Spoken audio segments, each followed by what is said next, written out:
ನಮಸ್ಕಾರ ಸ್ನೇಹಿತರೆ, ನಮ್ಮ ಲಿಮಿಟ್ಲೆಸ್ ಲರ್ನಿಂಗ್ ಇನ್ ಕನ್ನಡ ಚಾನಲ್ಗೆ ಸ್ವಾಗತ. ಕರ್ನಾಟಕ ಪೊಲೀಸ್ ನೇಮಕಾತಿ 2026ರ ನೇಮಕಾತಿ ಪ್ರಕ್ರಿಯೆ ಅನ್ನೋದು ಆರಂಭ ಆಗಿದೆ. ಇದೆಲ್ಲ ನಮಗೆ ತಿಳಿದಿರುವಂತಹ ಒಂದು ವಿಷಯ.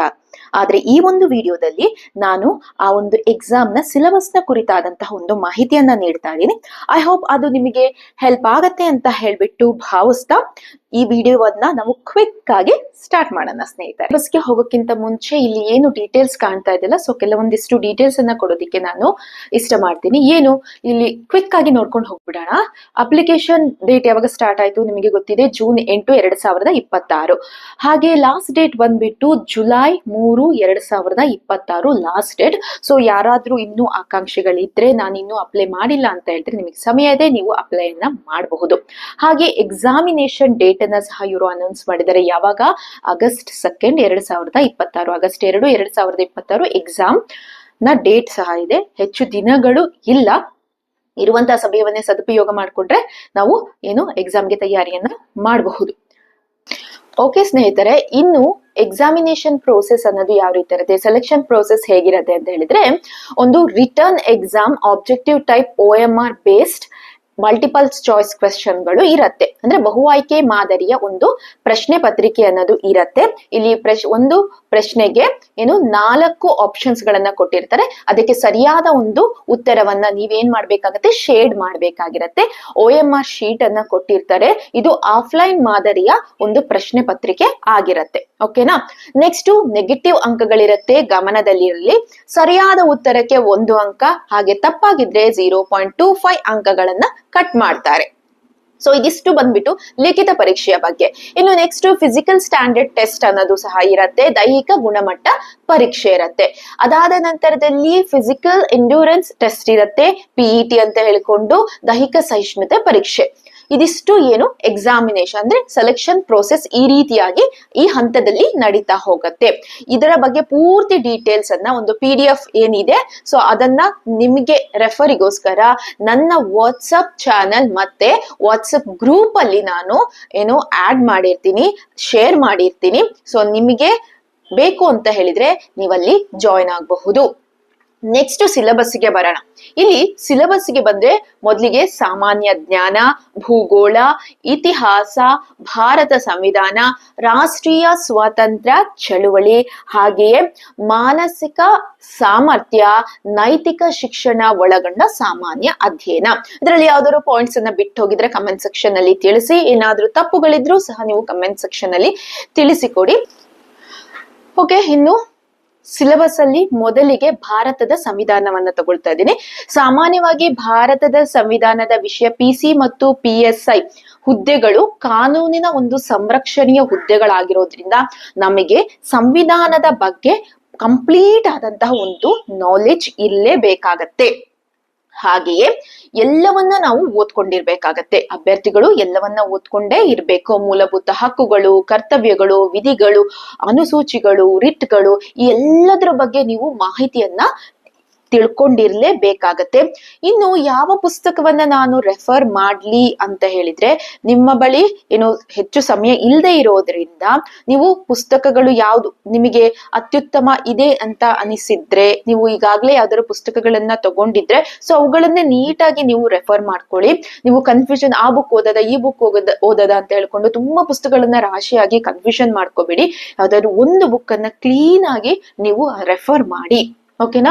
ನನಗೆ ಹೇಳ್ಬೇಕು ಅಂತ ಹೇಳಿದ್ರೆ, ನಾನು ರೆಫರ್ ಮಾಡಿರುವಂತಹ ಪುಸ್ತಕ ಅಂತ ಹೇಳಿದ್ರೆ ಭಾರತ ಸಂವಿಧಾನ KM ಸುರೇಶ್ ಅವ್ರದ್ದು. ಸೊ ಚೆನ್ನಾಗಿರತ್ತೆ. ಹಂಗಂತ ಹೇಳ್ಬಿಟ್ಟು ನಿಮ್ಮ ಹತ್ರ ಈಗ ಬೇರೆ ಯಾವ್ದೋ ಪುಸ್ತಕ ಇದೆ ಚೆನ್ನಾಗಿದೆ ಅದನ್ನ ಬಿಟ್ಟು ಇದನ್ನ ತಗೋಬೇಕು ಅಂತ ಇಲ್ಲ. ಸೊ ನಾನ್ ರೆಫರ್ ಮಾಡಿರುವಂತದ್ದು ಅದನ್ನ ಮಾತ್ರ ನಾನು ಹೇಳಿದ್ದೀನಿ. ನಿಮ್ಮ ಹತ್ರ ಬೇರೆ ಇದ್ರೆ ಅದನ್ನ ನೀವು ರೆಫರ್ ಮಾಡಬಹುದು.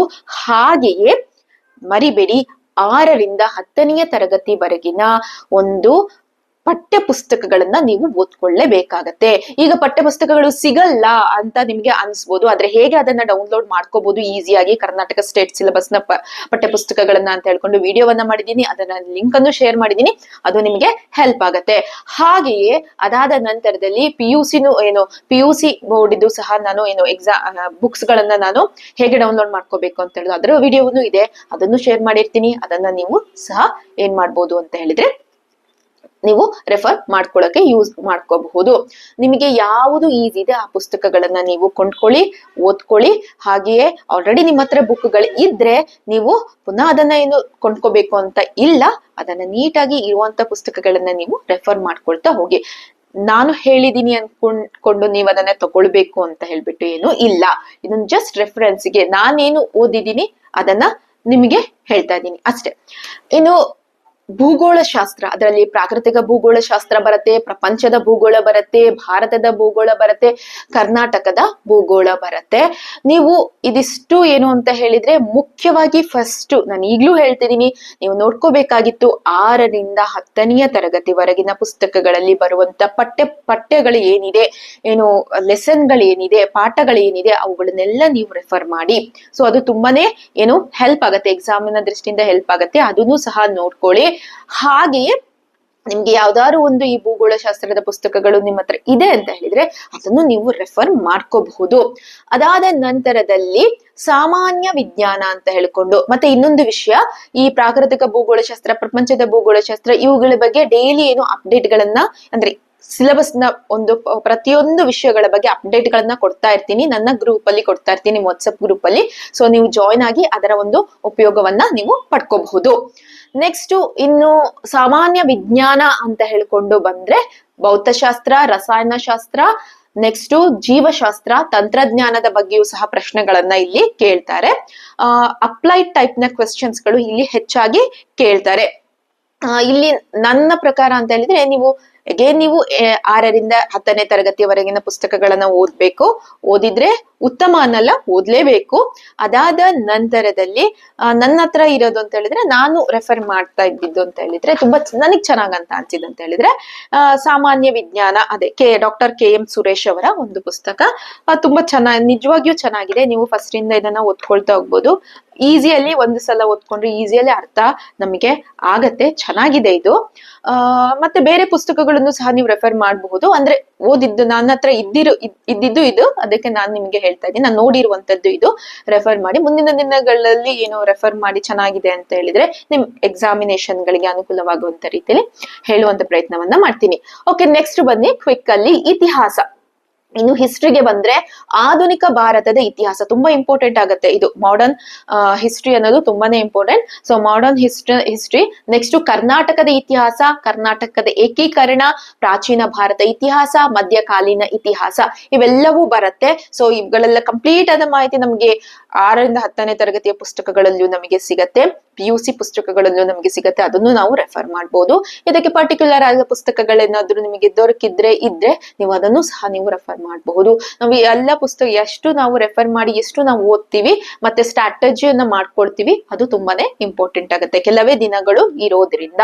ಇನ್ನು ನೆಕ್ಸ್ಟ್ ಟಾಪಿಕ್ ಬಂದ್ಬಿಟ್ಟು ಮಾನಸಿಕ ಸಾಮರ್ಥ್ಯ ಅಂತ ಹೇಳ್ಕೊಂಡು, ಈ ಒಂದು ಮಾನಸಿಕ ಸಾಮರ್ಥ್ಯದಲ್ಲಿ ಯಾವೆಲ್ಲ ವಿಷಯಗಳಿರತ್ತೆ ಅಂತ ಹೇಳಿದ್ರೆ ಸಂಖ್ಯಾ ಸರಣಿ ಬರುತ್ತೆ, ನೆಕ್ಸ್ಟ್ ಅಕ್ಷರ ಸರಣಿ ಬರುತ್ತೆ, ಹೋಲಿಕೆ ಮತ್ತು ವರ್ಗೀಕರಣ, ಕನ್ನಡಿ ಮತ್ತು ನೀರಿನ ಪ್ರತಿಬಿಂಬ, ಕ್ಯಾಲೆಂಡರ್ ಮತ್ತು ಗಡಿಯಾರ, ಕೋಡಿಂಗ್ ಡಿಕೋಡಿಂಗ್ ಇರುತ್ತೆ, ದಿಕ್ಕು ಮತ್ತು ದೂರ, ರಕ್ತ ಸಂಬಂಧ, ಕ್ರಮ ಜೋಡಣೆ, ತಾರ್ಕಿಕ ಚಿಂತನೆ, ಚಿತ್ರಾತ್ಮಕವಾದಂತಹ ಪ್ರಶ್ನೆಗಳು, ಸಮಸ್ಯೆ ಪರಿಹಾರ ಸಾಮರ್ಥ್ಯ, ಇವುಗಳೆಲ್ಲವೂ ಸಹ ಈ ಒಂದು ಏನು ಮಾನಸಿಕ ಸಾಮರ್ಥ್ಯದಲ್ಲಿ ಇರುತ್ತೆ. ಇದರಲ್ಲಿ ಯಾವ್ದಾದ್ರು ಬೇರೆ ಪಾಯಿಂಟ್ಸ್ ಗಳು ಬಿಟ್ಟಿದ್ರೆ ಅದನ್ನ ಗ್ರೂಪ್ ಅಲ್ಲಿ ಸೇರಿಸುವಂತ ಪ್ರಯತ್ನವನ್ನ ಮಾಡ್ತೀನಿ.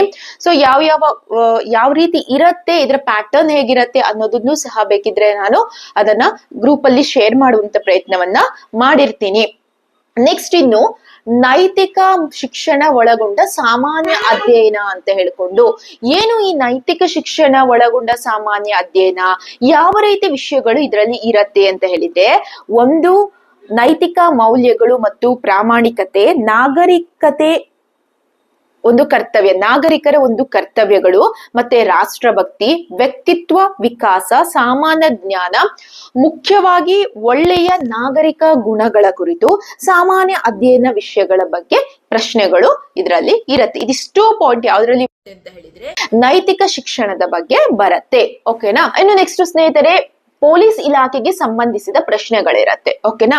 ಇಲ್ಲಿ ಏನೆಲ್ಲ ಇರಬಹುದು ಅಂತ ಹೇಳ್ಕೊಂಡು ಜಸ್ಟ್ ಗಮನಿಸ್ತಾ ಹೋದ್ರೆ ಪೊಲೀಸ್ ಇಲಾಖೆಯ ಒಂದು ರಚನೆ ಇರಬಹುದು, ಅಂದ್ರೆ ಪೊಲೀಸ್ ಕ್ಷೇತ್ರಕ್ಕೆ ಸಂಬಂಧಿಸಿದಂತೆ ಈ ಪ್ರಶ್ನೆಗಳು ಇರತ್ತೆ. ನೆಕ್ಸ್ಟ್ ಭಾರತೀಯ ಪೊಲೀಸ್ ವ್ಯವಸ್ಥೆ ಬಗ್ಗೆ ಇರತ್ತೆ, ಪೊಲೀಸ್ ಪಡೆಗಳು ಅವುಗಳ ಒಂದು ಸ್ಥಾಪನೆ ಇರ್ಬೋದು, ಉದ್ದೇಶ ಇರ್ಬೋದು, ಇವುಗಳ ಬಗ್ಗೆ ಪ್ರಶ್ನೆಗಳಿರತ್ತೆ, ಅಪರಾಧ ಮತ್ತು ತನಿಖೆ ಬಗ್ಗೆ ಇರತ್ತೆ, ಕರ್ನಾಟಕಕ್ಕೆ ಸಂಬಂಧಿಸಿದ ಪೊಲೀಸ್ ವಿಷಯಗಳ ಬಗ್ಗೆ ಪ್ರಶ್ನೆಗಳಿರತ್ತೆ, ಪ್ರಚಲಿತ ಪೊಲೀಸ್ ಘಟನೆಗಳು ಅಂದ್ರೆ ಫಾರ್ ಎಕ್ಸಾಂಪಲ್ ಅಂತ ಹೇಳಿದ್ರೆ ಹೊಸ ಪೊಲೀಸ್ ಯೋಜನೆಗಳಿರಬಹುದು, ಪೊಲೀಸ್ ಪ್ರಶಸ್ತಿಗಳಿರಬಹುದು, ಅಂದ್ರೆ ಹೊಸ ಕಾನೂನು ಬದಲಾವಣೆಗಳಿರಬಹುದು, ಇವುಗಳ ಕುರಿತಾಗಿ ಇಲ್ಲಿ ಏನು ವಿಷಯಗಳು ಇರತ್ತೆ.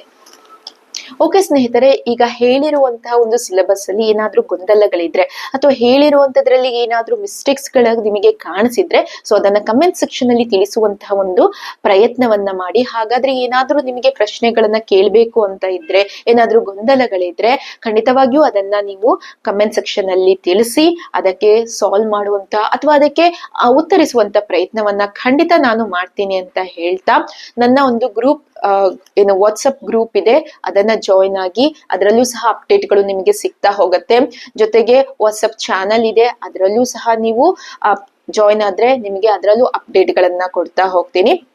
ಮುಂದಿನ ಒಂದು ದಿನಗಳಲ್ಲಿ ಅಂದ್ರೆ ಸಮಯ ಬಹಳ ಕಮ್ಮಿ ಇರೋದ್ರಿಂದ ಇರುವಷ್ಟೇ ಸಮಯವನ್ನ ಸದುಪಯೋಗ ಮಾಡಿಕೊಂಡು ಯಾವುದೇ ಗೊಂದಲಗಳಿಲ್ಲದೆ ಏನು ಓದ್ಬೇಕು ಏನು ಅಂತ ಹೇಳ್ಕೊಂಡು ತುಂಬಾ ಗೊಂದಲಗಳನ್ನ ಮಾಡ್ಕೊಳ್ಳದೆ ನಿಮ್ಮದೇ ಆದ ರೀತಿಯಲ್ಲಿ ನೀವು ಒಂದು ಸ್ಟ್ರಾಟಜಿಯನ್ನ ರೆಡಿ ಮಾಡ್ಕೊಂಡು, ಇದುವರೆಗೂ ಓದಿಲ್ಲ ಅಂದ್ರೂ ಈಗ್ಲೇ ಇರುವಂತ ಸಮಯವನ್ನ ಇಟ್ಕೊಂಡು ನೀವು ಓದುವಂತ ಪ್ರಯತ್ನವನ್ನ ಮಾಡಿ ಅಂತ ಹೇಳ್ಕೊಂಡು ಈ ಒಂದು ವಿಡಿಯೋ ನಿಮ್ಮ ಒಂದು ತಯಾರಿಗೆ ಹೆಲ್ಪ್ ಆಗ್ಲಿ ಅಂತ ಹೇಳ್ಬಿಟ್ಟು ನಾನು ವಿಶ್ ಮಾಡ್ತೀನಿ.